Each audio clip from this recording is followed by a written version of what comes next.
A very good morning, students. In today's class, we are going to discuss center of curvature, circle of curvature, and evolute of curve.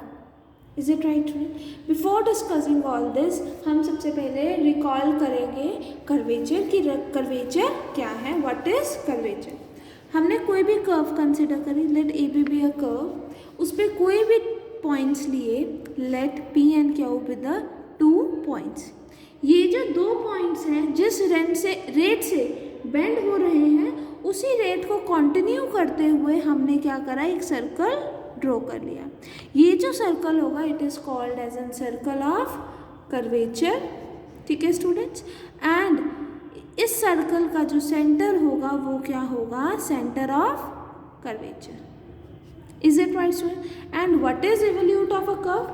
अब इस curve पर necessary तो नहीं है ना कि हम यही 2 पॉइंट्स लें, हम ये वाले पॉइंट्स भी ले सकते हैं, let it be R and S. अब इन 2 पॉइंट्स के कॉरेस्पॉन्डिंगली ये जिस रेट से बेंड हो रहे हैं उनको कंटिन्यू करते हुए हमने एक और सर्कल ड्रॉ कर लिया, सर्कल बना लिया. अब इस सर्कल का अपना ही सेंटर होगा और अपनी ही रेडियस होगी. Is it right? सिमिलरली ऐसे बहुत सारे सर्कल्स आ जाएंगे और इतने सारे सर्कल्स आने के बाद हर एक के सेंटर्स आ जाएंगे. सेंटर्स को कंबाइन करके जो पाथ बनेगा that is called as an evolute of a curve. That is evolute क्या होता है, the locus of the centers of the curvature of the given curve is called evolute of the curve. Is it right, students? Now let us discuss the definition given in book. First is center of curvature. Let pxy be any point on the curve. pxy हमने कोई भी point लिया on the curve this. ठीक है. And pd be the normal to the curve p. हमने क्या बनाया, एक pd ड्रॉ करा सच दैट वो कर्व के नॉर्मल है किस पॉइंट पर, at point p. Then the point c on pd such that pc is equals to rho is called center of curvature of the curve at p. तब जो point है c on pd, ठीक है, such that कि अगर pc is रो तो ये क्या हो जाएगा, is the centre of curvature of the curve. Is it right student? Next इसके अनदर डेफिनेशन क्या है, the centre of curvature for any point p on a curve is a point on the positive direction of the normal at p. Point in the positive direction of normal at p. ठीक है. At a distance, कितने distance पर है, at a distance rho from it. p और c का distance क्या है, रो है, सच दैट कि ये जो पॉइंट है it is in the positive direction of the normal at p. Is it right student? तो c क्या हो जाएगा, center of curvature. And what is circle of curvature, the circle with its center of curvature. अगर circle जिसका center of curvature है and radius equals to rho is called as circle of curvature corresponding to the point. किस point के correspondingly, इस point p के correspondingly. Is it right students? ठीक है. Now what is evolute of a curve, for different position of p along the curve. Different position, हमने यहाँ पर कोई 2 पॉइंट्स लिए थे, मैंने आपको जो यहाँ डिस्कस करवाया था वो 2 पॉइंट्स के कॉरेस्पॉन्डिंगली लिया था. अगर हम सिंगल पॉइंट के कॉरेस्पॉन्डिंगली लेते हैं तो क्या होता है, let p be any point on the curve. ठीक है.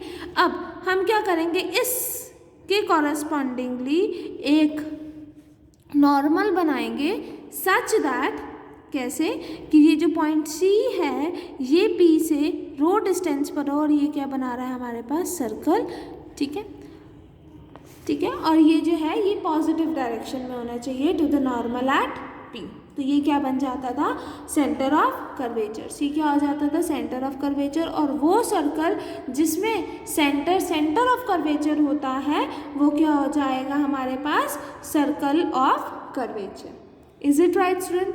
And next is evolute. Evolute में क्या है कि डिफरेंट पोजीशंस ऑफ p के लिए, जैसे p यहाँ पर भी हो सकता है, is it right student? P यहाँ पर भी हो सकता है, P यहाँ पर भी हो सकता है, P यहाँ पर भी हो सकता है, हमारे पास बहुत सारे सेंटर ऑफ कर्वेचर्स आ जाएंगे, ठीक है ना, वही चीज़ कंसिडर करिए। For different position of P along the curve the center of curvature C takes up different position, हर एक के कॉरस्पॉन्डिंगली वो डिफरेंट पोजीशन लेगा, ठीक है ना, हर एक की कॉरस्पॉन्डिंगली वो क्या लेगा, different position. Same as it is यहाँ टेंजेंट आपने एक नॉर्मल ड्रॉ करा जो इसके पॉजिटिव डायरेक्शन में है सच दैट सी उसका पॉइंट है, उसका डिस्टेंस रो है, तो ये क्या बन जाएगा, सेंटर ऑफ कर्वेचर। तो मतलब हर एक पॉइंट पी की कॉरस्पॉन्डिंगली हमारे पास डिफरेंट सेंटर ऑफ कर्वेचर आएगा। तो वही मेंशन है, the curve itself is called evolute of its evolute, ठीक है, जो कर्व इटसेल्फ है, जो हम कर्व कंसीडर कर रहे हैं, let it be A B या बी सी, तो वो क्या है, इन्वोल्यूट है of its evolute. Is it right student? Now what is the definition of evolute? The locus of the centers of curvature of a given curve is called evolute of the curve, ठीक है ना। जितने भी सारे centres of curvature बनेंगे for different position of P on the curve, वो सारे locus of centres of curvatures को कंसीडर करोगे तो वो क्या बन जाएगा, evolute of the curve. Is it right student? अब हम कोई भी एक कंसीडर कर लेते हैं, लेट इट बी दिस, ये वाला सर्कल कंसीडर करा, हमने माना इसका centre of curvature alpha beta है। अगर अल्फा बीटा है तो हमारे पास क्वेश्चंस में क्या आता है, find the centre of curvature, तो मीन्स हमें अल्फा और बीटा की वैल्यू फाइंड आउट करनी है। तो वो हमारे पास वैल्यू क्या है, that alpha is equals to x minus y one, one plus y one का square bracket close divided by y two, and beta is y plus, next term is 1 plus y one का square divided by y two, जहाँ पर Y one क्या होता है, Y one is D Y by D X, और Y two क्या होता है, D square Y by D X square. Is it right student? Next comes equation of circle of curvature. इक्वेशन ऑफ सर्कल ऑफ कर्वेचर में क्या होगा कि अगर alpha beta is the centre of curvature और रो को हमने क्या कंसीडर करा है, रेडियस ऑफ कर्वेचर, तो इक्वेशन ऑफ कर्वेचर क्या आ जाएगा, सर्कल ऑफ कर्वेचर क्या आ जाएगा, it is corresponding to the point P x y is x minus alpha का square plus y minus beta का square is equals to rho square. Is it right student?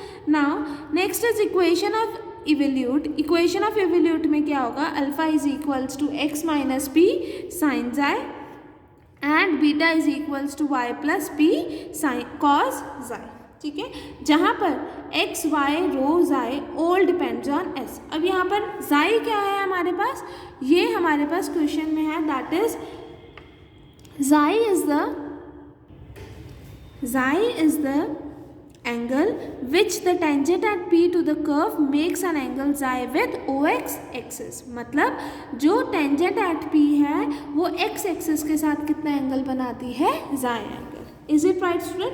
As such आपको questions में इसका use नहीं होगा, main आपको ये formula याद रखना है, that centre of curvature is alpha is equals to x minus y one bracket start 1 plus y one का square bracket close y two, and beta is equals to y plus 1 plus y one का square divided by y two. Is it right student? Next comes chord of curvature. What is chord of curvature? The length of the chord through P. Length of the chord through P means हमने कोई भी एक curve consider करी थी, उस curve में P point लिया था और उसके कॉरस्पॉन्डिंगली हमने सर्कल ऑफ कर्वेचर बनाया था। तो chord क्या है, the chord through the point P, ठीक है, to the circle of curvature is called as a chord of curvature. Is it right student? P हर एक डिफरेंट पोजीशन ऑफ P के लिए डिफरेंट सर्कल ऑफ कर्वेचर आएंगे और circle के correspondingly आप कोई भी कॉर्ड कंसिडर कर सकते हो, ठीक है। तो वही है, the length of the chord through P intercepted by the circle of curvature is called chord of curvature. And what are its formula, अगर Cx is equals to 2p sin xi which is equals to 2y1 1 plus y1 का square divided by y2 where y1 is dy by dx and y2 is d square y by dx square, जहाँ पर Cx क्या denote कर रहा है, Cx denotes कोड parallel to x axis and Cy denotes कोड parallel to y axis। Is it right student? आपको just ये डायरेक्ट फॉर्मूला यूज करने हैं क्वेश्चंस में. Next comes polar equation, that is कोड of curvature through pole and perpendicular to the radius vector. इसका क्या formula है? That chord of curvature through pole क्या होगी? 2r bracket start r square plus r1 का square bracket close divided by r square plus twice of r1 का square minus of r into r2 and chord of curvature perpendicular to the radius vector क्या होगा? It is twice of r1 r square plus r1 का square bracket close divided by r square plus twice of r1 का square minus r into r2. Is it right student? Next comes Padel equation. Padel equation means equation of terms, equation of curve is in terms of P and R. Equation of curves अगर P और R में है तो आपके पास chord of curvature through pole क्या होगा? 2p dr by dp and chord of curvature perpendicular to radius vector क्या होगा? That is 2 under root r square minus p square multiplied with dr by dp. Is it right student? यहाँ तक समझ आया? These were all the formulas जो हमारे exercise 5.4 के questions में यूज होंगे. Is it right student? Only this much for today class. Next class में हम इन फॉर्मूलाज का यूज करके क्वेश्चंस को सॉल्व करेंगे. ठीक है स्टूडेंट्स? Thank you.